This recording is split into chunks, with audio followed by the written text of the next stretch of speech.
ఆ పంచరత్నాలు ధర్మ సూక్ష్మాలు సూచించేవి. వాటిని చూసినప్పుడు నాకేమనిపించిందంటే ఆ పంచ పాండవులను నేను వివాహమాడాలని ఆదేశించినట్టు.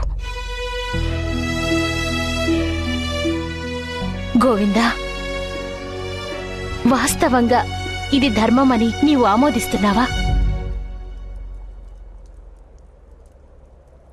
లేదు.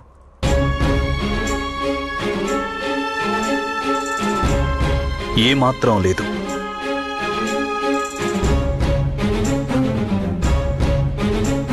ఈ పనిని ధర్మమని ఆమోదించి లోకంలోని స్త్రీల జీవితాలలో నేను దుఃఖాన్ని నింపలేను.